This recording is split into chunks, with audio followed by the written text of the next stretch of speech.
भारत की communist party मार्क्सवादी पूरे देश में संघर्ष जत्था यात्रा निकालकर आने वाली 24 मार्च 2026 को दिल्ली रामलीला मैदान में ऐतिहासिक रैली करने जा रही है, जिसमें प्रमुख रूप से जिस तरह से ट्रंप के सामने हमारी देश की सरकार ने सिलेंडर किया है।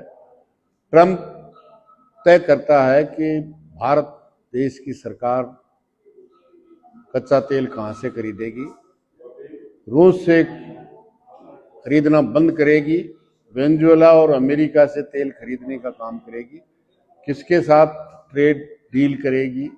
ये हालत, चाहे वो भारत पाकिस्तान के बीच में सीज फायर का सवाल हो, 38 दफा ट्रंप कह चुका कि ये सीज फायर भारत और पाकिस्तान के प्रधानमंत्रियों ने नहीं, ट्रंप ने करवाने का काम किया। लेकिन हमारी सरकार एक शब्द भी उस पे कि ट्रंप झूठ बोल रहा है हमने किया है नहीं कर रहे। आज जिस तरह से मोदी सरकार आने के बाद इस देश के किसानों के खिलाफ काले कानून बनाने का काम किया, इस देश के मजदूर जो संघर्ष के माध्यम से जितने भी श्रम कानून बढ़वाने का काम किया था, उन सबको समाप्त करके 4 मजदूर संहिताएं बनाकर उनको लागू करने की कोशिश कर रही है। जो मालिक परस्त है, इस देश के सुई से हवाई जहाज बनाने वाले मजदूर के खिलाफ है।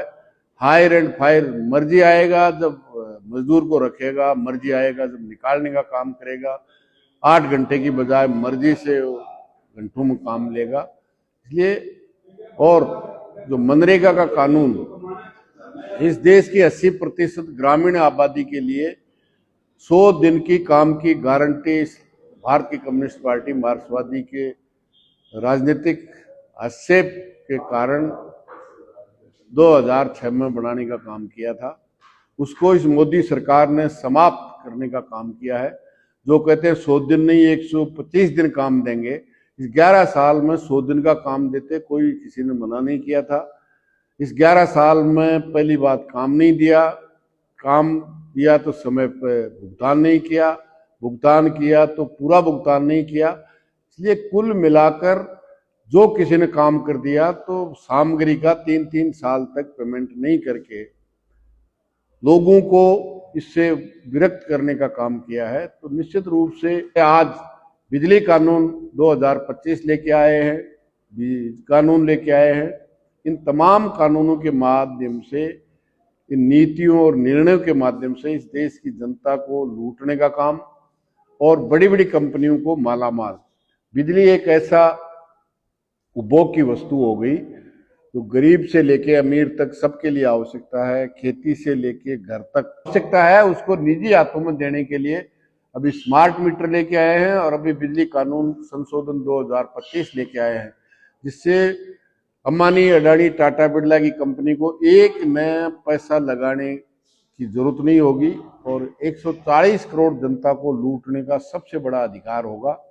इसलिए इन तमाम निर्णय, आज जो बेरोजगारी है, आज जो महंगाई है, आज जो सरकारी कार्यालयों में जो पद रिक्त है, उनको भरने की बजाय कॉन्ट्रैक्ट बेस पे और आउटसोर्सिंग के नाम से लोगों को नियुक्त करने का काम कर रहे हैं। तो इन सब नीतियों के खिलाफ पूरे देशव्यापी संघर्ष जत्था एक एक गांव, एक एक कस्बे में जनता के बीच में जाएंगे। इन सरकार की नीतियों के बारे में आम जनता को अवगत कराएंगे और आह्वान करना चाहता हूं इसके माध्यम से, जहां भी संघर्ष जत्था जाए, तमाम किसान, मजदूर, छात्र, नौजवान, महिलाओं से निवेदन है, जिनके खिलाफ ये नीतियां लेके आए हैं वो सब उस संघर्ष जत्थे का शामिल हों और आने वाली 24 मार्च को, तो 23 मार्च को शहीद आजम भगत सिंह, राजगुरु और सुखदेव का शहादत दिवस है। उस दिन भी हजारों लोग पहुंचेंगे और रामलीला मैदान दिल्ली में एक ऐतिहासिक रैली करके देश की सरकार को चैलेंज करने का काम करेंगे। भारतीय कम्युनिस्ट पार्टी मार्क्सवादी जिंदाबाद, इनकलाब जिंदाबाद।